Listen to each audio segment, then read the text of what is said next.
Një protestë paqësore është zhvilluar ditën e djeshme në qytetin e Durrësit në kuadër të mbrojtjes së të drejtave të njerëzit dhe të emigrantëve. Shoqata shqiptare Shpëtimin e Gjatë organizoi këtë manifestim me pjesëmarrjen e dhjetra qytetarëve dhe zonjave shqiptare, të cilat ngritën zërin për mbrojtjen e të drejtave themelore të njerëzit. Gjatë tubimit u theksua rëndësia e respektimit të lirive individuale dhe u përçua një mesazh solidariteti me të gjithë emigrantët që kanë gjetur streh në Shqipëri. Organizatorët falenderuan shtetin shqiptar për përkushtimin dhe punën e palodhur në mbështetje të emigrantëve, duke e cilësuar Shqipërinë si një shtëpi të madhe për të gjithë. Përshëndetje. Këtu jemi për të drejtat e nënave të shoqatës në Gjatë.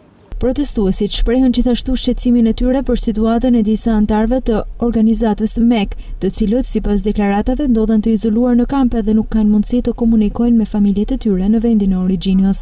U kërkua transparencë dhe mbrojtje më e madhe për të drejtat e tyre, duke nënvizuar nevojën për trajtimin human dhe respektim të plotë të lirive personale. Jemi këtu për të ngritur zërin për nënat iraniane që janë ndarë nga fëmijët e tyre. Edhe ne përjetojmë shumë dhimbjen e madhe se jemi vetë nëna, kemi fëmijë.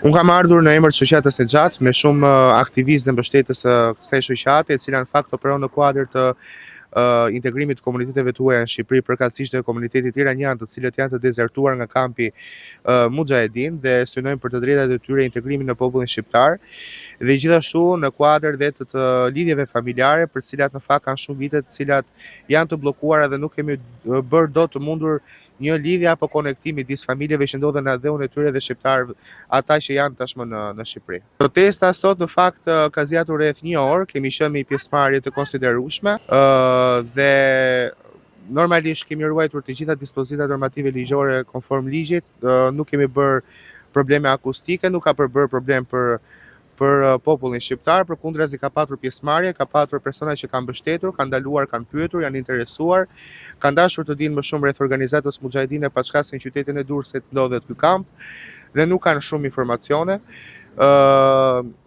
Në fakt, kjo nuk është protesta e vetme që ne do të realizojmë, ne kemi realizuar dhe më përpara në qytetin e Tiranës. Falenderoj shumë nëpërmjet medias tuaj institucionet shqiptare, Policinë e Shtetit, Ministrinë e Mbrojtjes Sociale dhe gjithë anëtarët e shoqatës së Gjatë për punën, mbështetjen që i kanë dhënë njëri tjetrit dhe për kauzën kaq forte dhe një mision që ky do luftojmë shumë fort për ta realizuar.